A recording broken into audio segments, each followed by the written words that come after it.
Hello friends, आपका बहुत बहुत स्वागत है हमारे चैनल सरकारी नौकरी में। तो रात के 9 बज चुके हैं और आज 2 अक्टूबर 2022 की करंट अफेयर्स का टाइम हो चुका है। तो जो भी स्टूडेंट गवर्नमेंट जॉब की प्रिपरेशन कर रहे हैं तो करंट जीके तो पढ़नी पड़ेगी। तो क्यों ना डेली 30 क्वेश्चन करंट जीके के याद किए जाए। तो आज की करंट जीके में इन 30 क्वेश्चनों से बाहर किसी एग्जाम में नहीं पूछा जाएगा। तो चालू करने से पहले जो चैनल पर नए हैं चैनल को सब्सक्राइब कर लें, बेल आइकन प्रेस कर लें, क्योंकि इस तरह के एग्जाम से रिलेटेड वीडियो हम इस चैनल पर आपके लिए लाते रहते हैं। तो चलो शुरू करते हैं आज का सेशन आज की मोटिवेशन लाइन के साथ। तो यूं जमीन पर बैठकर क्यों आसमान देखता है, पंखों की खोल जमाना सिर्फ उड़ान देखता है, लहरों की तो फितरत है शोर मचाने की, लेकिन मंजिल उसी को मिलती है जो नज़रों में तूफान देखता है। तो चलो आज का पहला क्वेश्चन ये रहा आपके सामने।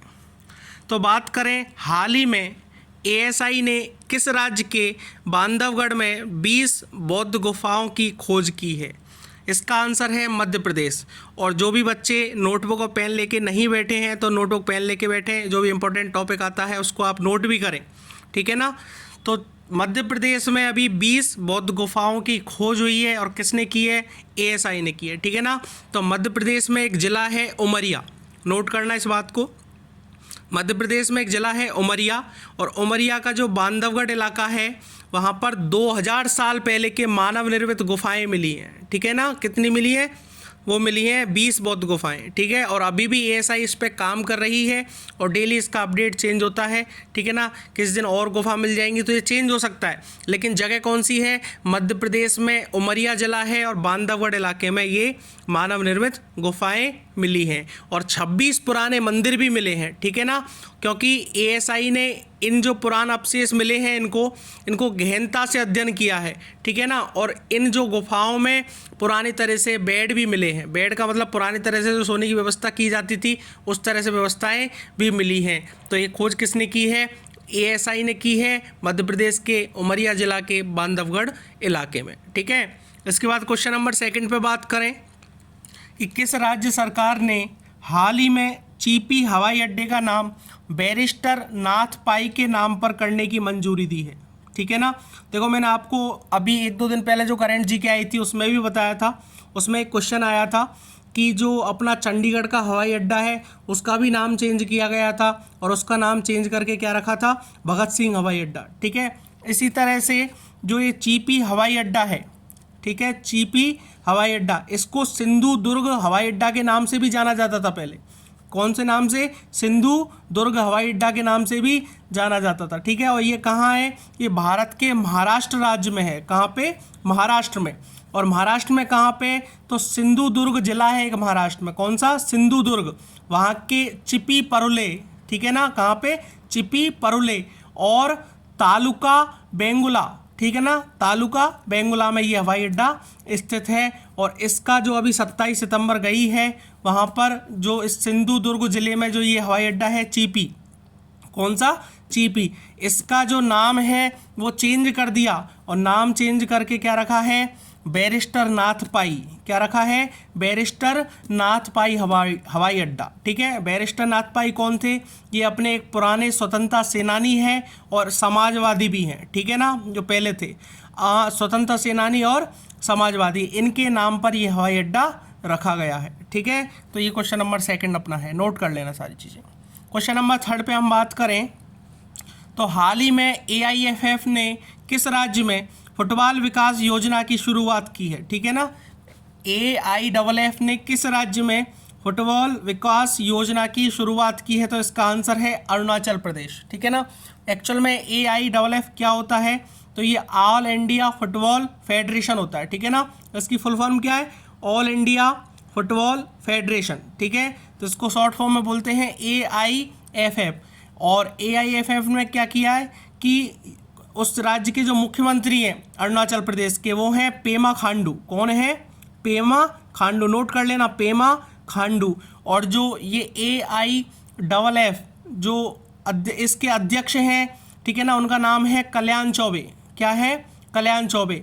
और इनकी अनुपस्थिति में अरुणाचल प्रदेश में ये फुटबॉल विकास योजना की शुरुआत हुई है। जो ज़मीनी तरह से जो भी बच्चे हैं, ठीक है ना, या फिर 6 से 12 साल की उम्र के जो भी बच्चे हैं ज़मीनी वर्ग से जुड़े हुए हैं, ठीक है ना, उनको फुटबॉल जो प्रतिभाएं हैं उनको टैप करना, उनका चयन करना और उनका पोषण करने के लिए बनाई गई है, ठीक है ना। और यह वह आयु का वर्ग है, ये बोला भी गया है, यह वह आयु का वर्ग भी है जिसे अगर पोषित और तकनीकी रूप से सुसज्जित किया जाए तो यह विश्व स्तर के खिलाड़ी बन जाएगा, ठीक है ना, ये बात बोली उन्होंने।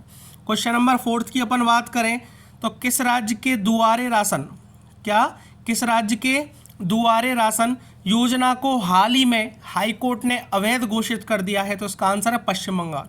पश्चिम बंगाल में मुख्यमंत्री कौन है? ममता बनर्जी हैं। तो इन्होंने एक योजना लाई थी, राशन योजना, ठीक है ना, तो हाई कोर्ट ने इसको अवैध घोषित कर दिया है।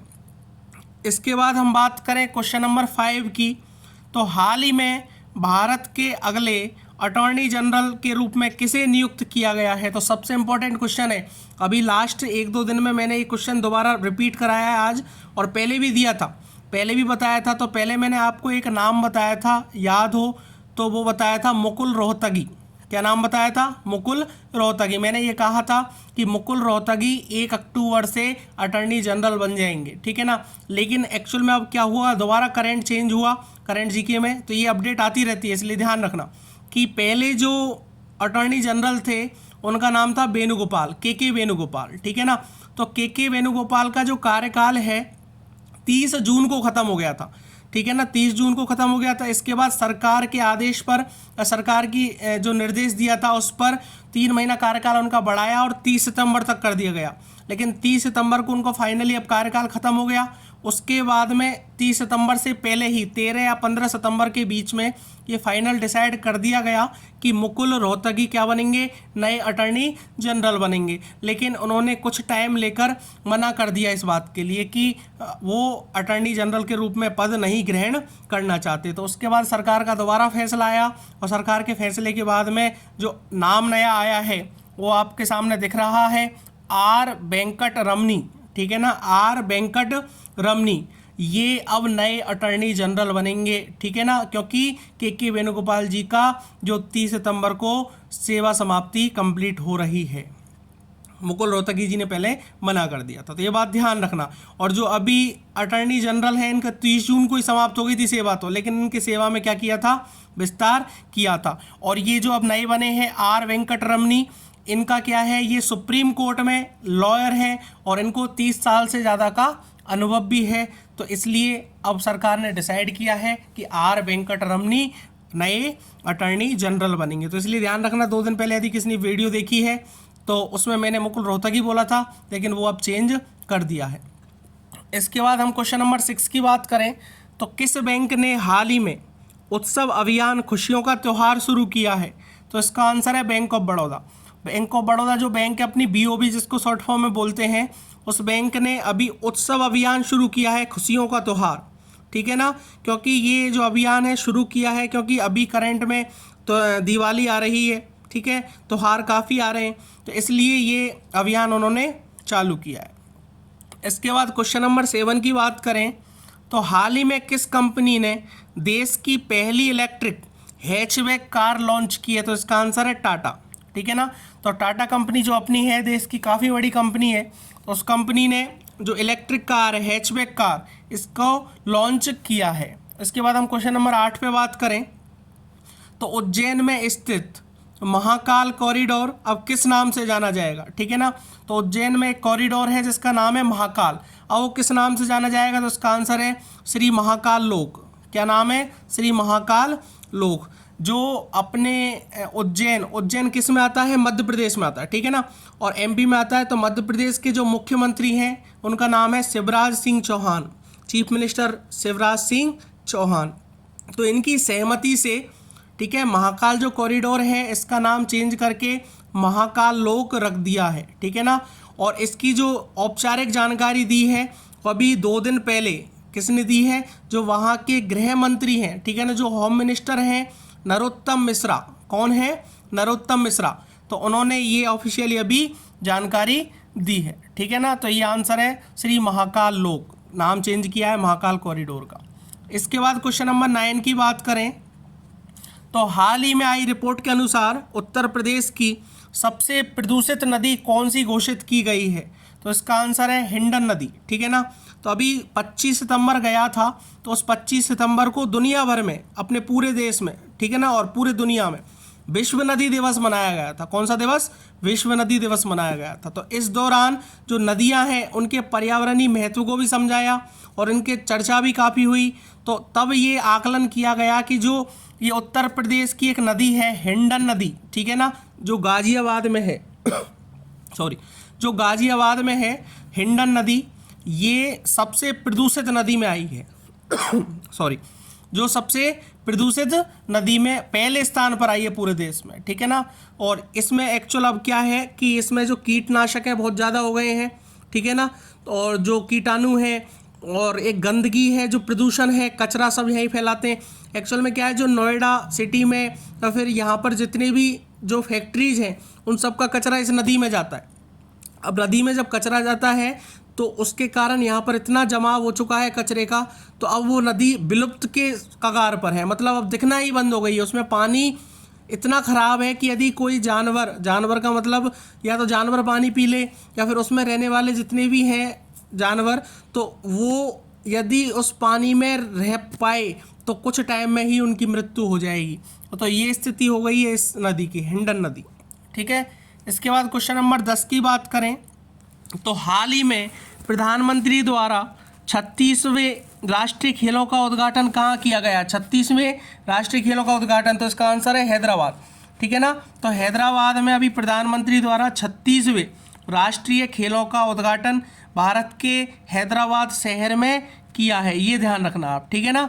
इसके बाद क्वेश्चन नंबर 1 दोबारा चालू होता है। मैंने आपको बताया 30 क्वेश्चन अपनी वीडियो में आते हैं और ये जो 30 क्वेश्चन हैं ये बिल्कुल करेंट है। सितंबर की बात हो रही है जिसमें शुरू के 10 क्वेश्चन तो अभी 2, 4, 5 दिन के होते हैं, बाकी लास्ट के जो 20 क्वेश्चन हैं वो सितंबर मंथ के मिलेंगे आपको, ठीक है ना।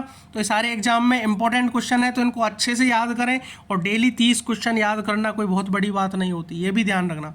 30 क्वेश्चन आप इजीली याद कर सकते हो, डेली 30 का एम बनाओ और जिस दिन आपकी एग्ज़ाम है वहाँ तक आप कैलकुलेट करो कि मैं कितने क्वेश्चन याद कर लूँगा, ठीक है ना, तो कोई दिक्कत नहीं होगी। साथ में जनरल साइंस की भी क्लास अब से स्टार्ट होने जा रही है 5 अक्टूबर से, तो वो भी ध्यान रखना। इसके बाद अपना फर्स्ट क्वेश्चन बात करें तो हाल ही में यूएस ओपन 2022 पुरुष एकल खिताब, ठीक है ना, किसने जीता है? क्लियर, यूएस ओपन 2022 पुरुष एकल खिताब किसने जीता है? तो इसका आंसर है कार्लोस अल्कराज। जहाँ पर इंपॉर्टेंट बात होती है वहाँ मैं अपने आप बोल देता हूँ, ठीक है ना। आगे की कोई और जानकारी देनी होती है तो मैं अपने आप बता देता हूँ। जहाँ क्वेश्चन ही लिमिट है कि हाँ ठीक है इससे ज़्यादा इसमें कुछ नहीं पूछा जाएगा तो वहाँ कोई दिक्कत नहीं, ठीक है। तो भारत में अगला क्वेश्चन पे चलते हैं कि भारत में क्वांटम कंप्यूटिंग को आगे बढ़ाने के लिए हाल ही में किस आईआईटी ने आईबीएम के साथ साझेदारी की है? देखो आपको पता होना चाहिए कि आईबीएम जो अपनी कंपनी है देश की आईटी कंपनी है। कौन सी कंपनी है? आईटी कंपनी है, ठीक है ना। तो अभी आईआईटी मद्रास ने कहाँ पे, और ये आईआईटी मद्रास कहाँ पे भाई? चेन्नई में, ठीक है ना, चेन्नई में आईआईटी मद्रास है, ठीक है। तो वहाँ पे जो आईआईटी मद्रास ने आईबीएम के साथ अपनी साझेदारी को फिक्स किया है, ठीक है। उसके बाद क्वेश्चन नंबर 3 की बात करें तो हाल ही में एएन शमशीर, क्या नाम है? एएन शमशीर किस राज्य की विधानसभा, ठीक है, के नए अध्यक्ष चुने गए हैं? तो इसका आंसर है केरल। केरल जो विधानसभा है उसके जो नए विधानसभा के जो अध्यक्ष हैं, ठीक है ना, तो आपको पता होना चाहिए, एक सेकंड ये दूसरा पेज आ गया, विधानसभा के जो अध्यक्ष हैं, ठीक है, तो वो कौन चुने गए हैं?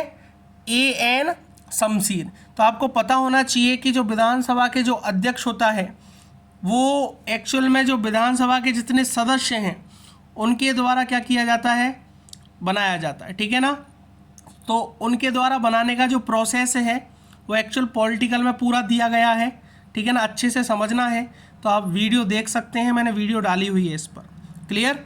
इसके बाद नेक्स्ट क्वेश्चन की बात करें तो कहाँ पर हाल ही में पेंशन एट योर डोरस्टेप पहल, ठीक है ना, pension at your door step पहल, इसका मतलब ये होता है कि आपके डोर स्टेप पे पहल की है कि क्या पेंशन पहुंचेगी, ठीक है ना। कहाँ पे शुरू की गई है? तो इसका आंसर है बॉम्बे में, ठीक है ना। और बॉम्बे किस में आता है? महाराष्ट्र में आता है। किस में आता है? महाराष्ट्र में आता है। इसके बाद 5th नंबर के क्वेश्चन की बात करें तो हाल ही में किस बैंक ने भारत की पहली इलेक्ट्रॉनिक बैंक गारंटी की जारी की है, ठीक है ना। देखो एक्चुअल में इलेक्ट्रॉनिक की जो गारंटी है वो कोई नहीं देता, ये ध्यान रखना। जैसे अपन कोई बाइक खरीदते हैं या कोई कार खरीदते हैं या फिर कोई भी व्हीकल खरीदते हैं, ठीक है, तो व्हीकल खरीदते टाइम आपको गारंटी मिलती है, लेकिन एक्चुअल में जो गारंटी होती है केवल पार्ट्स की गारंटी होती है। इलेक्ट्रिकल गारंटी कोई भी नहीं देता, इलेक्ट्रिकल गारंटी आपको कहीं भी नहीं मिलेगी, ठीक है ना। इलेक्ट्रिकल गारंटी कोई नहीं देता। लेकिन भारत की जो पहली इलेक्ट्रॉनिक बैंक गारंटी जारी की है वो HDFC बैंक, काफ़ी बड़ी बैंक है और ये जो बैंक है ये प्राइवेट बैंक है, ठीक है। इसके बाद क्वेश्चन नंबर 6 पे बात करें तो किस राज्य सरकार ने हाल ही में समान नागरिक संहिता, ठीक है ना, समान नागरिक संहिता पर एक समिति का गठन किया है? तो ये इसका आंसर उत्तराखंड, ठीक है ना। किसने? उत्तराखंड ने। देखो आपको एक बात पता होना चाहिए, जो अपना इंडियन कॉन्स्टिट्यूशन है उसमें एक भाग 4 है जिसका नाम है नीति निर्देशक तत्व, ठीक है ना। क्या है? भाग 4 नीति निर्देशक तत्व। उसमें एक अनुच्छेद है, उसमें बताया गया है नीति निर्देशक तत्व क्या होते हैं कि ये नीति निर्देशक तत्व कुछ पॉइंट बनाए गए हैं जो राज्यों का कर्तव्य है इनको करना, ठीक है ना। राज्यों का कर्तव्य है इनको करना। जैसे अपन मूल अधिकार की बात करें तो मूल अधिकार आप अपने हक से ले सकते हो, ठीक है ना। नहीं दे रहा है कोई, आपके हनन कर रहा है, छीन रहा है, तो आप सीधा सुप्रीम कोर्ट जा सकते हो। लेकिन ये जो नीति निर्देशक तत्व होते हैं इनका सिस्टम ये है कि राज्य सरकार का कर्तव्य होता है, ठीक है ना, साफ लिखा गया है। इसके लिए आप सुप्रीम कोर्ट नहीं जा सकते यदि नहीं दें तो उसमें एक समान नागरिक संहिता के बारे में बताया गया है, ठीक है ना। आपको ज़्यादा अच्छे से समझना है तो मैंने ये वीडियो डाली हुई है, आप चैनल पर जाकर देख सकते हो। तो वैसे थोड़ा सा हिंट दे दूँ, समान नागरिक संहिता क्या होती है। समान नागरिक संहिता ये होती है कि जो भी अपन जैसे समाज में जिसमें रहते हैं और पूरे जो अपना राज्य है उसमें एक तरह से कानून बनेगा। मतलब जैसे कोई विवाह के संबंधी कानून है तो वो हिंदू के लिए भी सेम रहना चाहिए और मुस्लिम के लिए। इसमें धर्म के खिलाफ कोई बात नहीं है, ठीक है ना। धर्म के खिलाफ, धर्म के रीति रिवाज बिल्कुल लागू रहेंगे, लेकिन वो नियम, जैसे कोई पुरुष है वो 2 बार शादी कर लेता है तो उसके लिए जो सज़ा कानून में है वही मोमडन में होनी चाहिए। क्लियर है? तो ये कहानी सेम बताइए विवाह के लिए, यदि तलाक के लिए, ठीक है ना। ये सारी चीज़ें किसके अंतर्गत आते हैं? समान नागरिक संहिता, ठीक है। और इसका जो गठन किया है वो उत्तराखंड ने किया है। और ये जो समान नागरिक संहिता है इसका कानून गोवा में पास हो चुका है। गोवा जो राज्य है उसने पास कर दिया है और वहाँ पर ये नियम लागू हो चुका है। क्लियर? तो उत्तराखंड ने अभी समिति गठन की है, वो समिति आप उनको रिपोर्ट करेगी, उसके बाद डिसाइड होगा कि क्या बनता है। क्लियर? इसके बाद अपन क्वेश्चन नंबर 7 की बात करें। क्वेश्चन नंबर 7 में लिख रहा है कि हाल ही में PMLA, क्या हाल ही में PMLA अपीलीय न्यायाधिकरण के अध्यक्ष के रूप में किसे नियुक्त किया गया है? ठीक है, तो इसका आंसर है मुनीश्वर नाथ भंडारी। कौन? मुनीश्वर नाथ भंडारी। जो PMLA है अपना जो अपीलीय न्यायाधिकरण, ठीक है ना, उसका जो अध्यक्ष बनाया है वो मुनीश्वर नाथ भंडारी को बनाया है। नोट कर लेना, इंपॉर्टेंट है, ठीक है। किसने हाल ही में आयोजित इतालवी F1 ग्रैंड पिक्स जीती है? ठीक है ना, किसने आयोजित जो इतालवी में F1 ग्रैंड पिक्स जीती है? तो इसका आंसर है मैक्स वर्स्टपन। ठीक है ना, वैसे इंपॉर्टेंट है नहीं इतना, फिर भी याद कर लेना, ठीक है। इसके बाद चलते हैं 9th नंबर के क्वेश्चन पे। तो हाल ही में किस देश ने खुद को परमाणु संपन्न देश घोषित किया है? तो इसका आंसर है उत्तर कोरिया। हर कोई जानता होगा उत्तर कोरिया के बारे में, ठीक है ना। तो जो उत्तर कोरिया का जो मेन शासक है किम जोंग, उसने अपने को परमाणु संपन्न देश घोषित किया है, ठीक है। एक्चुअल परमाणु संपन्न देश का मतलब परमाणु बम एक बहुत खतरनाक बम होता है जिसका एक्सप्लोजन बहुत ज़्यादा होता है, ठीक है। एक्चुअल में अपने वर्ल्ड में ज़्यादा देशों के पास परमाणु नहीं है, परमाणु बम नहीं है, ठीक है ना, कुछ ही देशों के पास है। पर जिसके पास परमाणु देश है, परमाणु संपन्न जो देश है, उसके लिए खतरा ये नहीं बन सकता कि उस पर कोई आक्रमण कर दे, क्योंकि फिर परमाणु बम फेंकने का डर लगा रहता है। तो इसलिए उत्तर कोरिया ने परमाणु संपन्न देश घोषित कर दिया है। और एक्चुअल में उत्तर कोरिया का जो शासक है किम जोंग, तो वो परमाणु फेंक भी सकता है, उसका कोई नहीं पता, क्योंकि वो अपने हिसाब से चलता है। ठीक है, उसके बाद अपन बात करें क्वेश्चन नंबर 10 की, तो किस राज्य सरकार ने, ठीक है ना, किस राज्य सरकार ने हाल ही में वन शहीदी के आश्रितों के लिए मुआवजा बढ़ाया है? वन शहीदी मतलब जो वन शहीदी के आश्रित हैं उनका जो मुआवजा बढ़ाया है वो कर्नाटक सरकार ने बढ़ाया। किसने बढ़ाया भाई? कर्नाटक सरकार ने बढ़ाया है। अभी वन शहीदी के जो आश्रित हैं उनके लिए जो मुआवजा बढ़ाया है वो कर्नाटक सरकार ने बढ़ाया है। इंपॉर्टेंट, याद रखना इसको। ठीक है, इसके बाद दोबारा से फिर फर्स्ट क्वेश्चन पे आते हैं। तो हाल ही में किस देश ने यूरोपीय देशों के लिए 2 अरब डॉलर की सैन्य सहायता की घोषणा की है? ठीक है ना, तो यूरोपीय देशों के लिए 2 अरब डॉलर की, बहुत पैसा होता है, इसकी सैन्य सहायता की जो घोषणा की है वो अमेरिका ने की है। ठीक है ना, ऐसे फालतू काम यही करता है। क्लियर है, अमेरिका ने की है। अभी जो इंडिया ने, आपने सुना होगा कि श्रीलंका एक बहुत तंगी से गुजर रहा है, तो इंडिया ने भी 1 अरब डॉलर देने की घोषणा की थी। अभी करंट में पढ़ाया था मैंने लास्ट वीडियो में। ठीक है, तो ये भी ध्यान रखना, 2 अरब डॉलर की सैन्य सहायता जो घोषणा की है वो अमेरिका ने की है। मैंने ऐसा क्यों बोला कि अमेरिका ये फालतू काम करता रहता है? इसका मतलब ये कि ये आपस में लड़ाई करवाता रहता है। ठीक है ना, 2 देशों के बीच में लड़ाई करवाने का काम है इसका। ठीक है, इसके अलावा कोई काम नहीं है और इसको। अब अपन चलते हैं सेकंड क्वेश्चन पे। तो किस राज्य के मुख्यमंत्री ने हाल ही में सिनेमैटिक टूरिज्म पॉलिसी, क्या सिनेमैटिक टूरिज्म पॉलिसी क्लियर का अनावरण किया है? तो इसका आंसर है गुजरात। देखो, आपको एक बात बताऊं कि जो भी नई पॉलिसी आती है या फिर कोई नया स्पेशल अलग ही कानून आता है, मैं आपको एक तुक्का देने की ट्रिक बता रहा हूँ एग्जाम में कि कोई क्वेश्चन नहीं आ रहा है तो फिर क्या करोगे। तो मैक्सिमम जो कंडीशन में, मैक्सिमम बता रहा हूँ, ये 100% ट्रू नहीं होता, लेकिन मैक्सिमम बात में ये होता है कि कोई नई पॉलिसी आए या फिर कोई नया कानून आए या फिर कुछ अलग ही चीज़ देखने को मिले तो वो गुजरात में होती है हमेशा। ठीक है ना, तो ये चीज़ ध्यान रखना। तो सिनेमैटिक टूरिज्म पॉलिसी का अनावरण जो किया है वो गुजरात में किया है। इसके बाद हम बात करें थर्ड नंबर के क्वेश्चन पे। तो हाल ही में किसके द्वारा लिखित पुस्तक फॉर्जिंग मेंटल नृपेंद्र राव दे पेन्नार स्टोरी का विमोचन हुआ है? तो इसका आंसर है पवन सी लाल। ठीक है ना, बुक्स से रिलेटेड कोई क्वेश्चन आए कि इसका लेखक कौन है या फिर ये, तो एक साथ मैं इसकी पूरी वीडियो बना दूंगा आपके सामने, 1 घंटे की, 1.25 घंटे की जो भी बनेगी, 1.25 घंटे की, तो पूरा उसमें मैं बता दूंगा किस बुक में का किसने विमोचन किया, कौन इसका लेखक है, सारी चीज़ उसमें बता दूंगा। ठीक है ना, बस अभी इतना याद रखो, इंपॉर्टेंट जो लास्ट ईयर में आए हुए हैं वो सारी चीज़ें मिल जाएंगी आपको। अभी लिखित जो पुस्तक है forging mental Nripendra Rao the Pennar story, इसका जो विमोचन किया है वो पवन सी लाल ने किया है। ठीक है ना, इसके बाद अपन बात करें कि केंद्रीय पर्यावरण मंत्रालय ने अपना जो देश में एक पर्यावरण मंत्रालय सेंट्रल लेवल पर, ठीक है, तो इसने किस राज्य के लिए नई तटीय क्षेत्र प्रबंधन योजना शुरू की है? तो इसका आंसर है कर्नाटक। ठीक है, तो कर्नाटक राज्य के लिए अभी जो अपना केंद्रीय पर्यावरण मंत्रालय है इसने नई तटीय क्षेत्र प्रबंधन योजना शुरू की है। इसके बाद अपन चलते हैं क्वेश्चन नंबर 5 पे।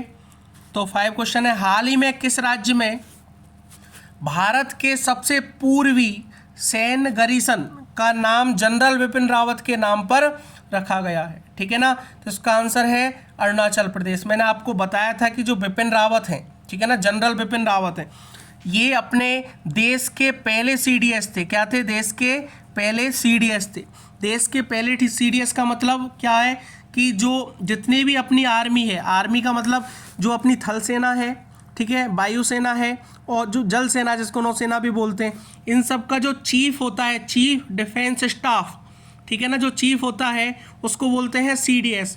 और अपने देश में इसका जो गठन किया गया था, नई पोस्ट जो आई थी CDS की, ये 2020 में आई थी। कब आई थी? 2020 में आई थी। और 2020 में ही सबसे पहले जो बिपिन रावत है, जनरल बिपिन रावत, इनको नया CDS बनाया था। लेकिन कुछ टाइम बाद ही 2021 की बात करें तो 2021 के लास्ट है, 2022 के पहले, कंफर्म डेट मुझे याद नहीं है, तो जनरल बिपिन रावत का एक दुर्घटना में जो अपने देश में हुई थी, वो हवाई जहाज़ से कहीं जा रहे थे, ठीक है ना, हेलीकॉप्टर से, अपने से जो सेना का होता है वहाँ से जा रहे थे, तो बादलों के कारण वो हेलीकॉप्टर कंट्रोल नहीं हो पाया, इसके कारण उनकी मौत हो चुकी है। और 9 मंथ से 9 महीने से अपने देश में CDS का पद खाली था, लेकिन अभी लेटेस्ट ये क्वेश्चन भी मैंने अभी लास्ट वीडियो में कराया, 1 अक्टूबर को जो जनरल अनिल चौहान, ठीक है ना, क्या नाम है, अनिल चौहान, इनको अपना नया CDS बनाया, ठीक है ना। 9 महीने से पद जो था वो रिक्त था और जनरल चौहान जो बनाए हैं, अनिल चौहान, उनको नया CDS बनाया है। उन्होंने अभी 1 अक्टूबर को ये चीज़ की और 30 सितंबर को उन्होंने अभी दिल्ली जाकर जो अपने राजनाथ सिंह हैं, जो मंत्री हैं, रक्षा मंत्री, उनसे मुलाकात भी की है और नया CDS उन्होंने 1 अक्टूबर से ज्वाइन कर लिया है। इसके बाद बात करें क्वेश्चन नंबर 6 की, तो हाल ही में भारत में सतत तटीय प्रबंधन पर राष्ट्रीय सम्मेलन कहाँ आयोजित किया गया था, ठीक है ना। तो तटीय प्रबंधन सतत जो था उसका राष्ट्रीय सम्मेलन जो आयोजित किया गया था वो उड़ीसा में किया गया था। कहाँ किया गया था, उड़ीसा में किया गया था, याद रखना, सितंबर में। इसके बाद अपन बात करें नेक्स्ट क्वेश्चन पे, तो क्वेश्चन नंबर 7 जो है, विश्व का पहला संस्कार केंद्र, इंपॉर्टेंट क्वेश्चन है, ध्यान रखना, राजस्थान की जी के लिए, और नॉर्मल अपन इंडिया में बात करें तो भी इंपॉर्टेंट है। तो विश्व का, क्योंकि देश स्तर पे भी बात नहीं हो रही, विश्व का पहला संस्कार केंद्र राजस्थान के किस जिले में खोला गया। देखो, एक तो क्वेश्चन में जगह दे दी राजस्थान ने, ये भी पूछ सकता था किस राज्य में खोला गया, तो इसका आंसर राजस्थान। और राजस्थान के जो मुख्यमंत्री हैं वो है अशोक गहलोत, ठीक है ना। तो उन्होंने अभी करंट में झुंझुनू जिला है एक, ठीक है ना, कौन सा जिला, झुंझुनू, यहाँ पर पहला संस्कार केंद्र खोला है। यहाँ पर जो छोटे बच्चे हैं उनको संस्कार दिया जाएगा। इस बेस पर ये जो विश्व का पहला संस्कार केंद्र राजस्थान में झुंझुनू जिले में खुला है, ठीक है।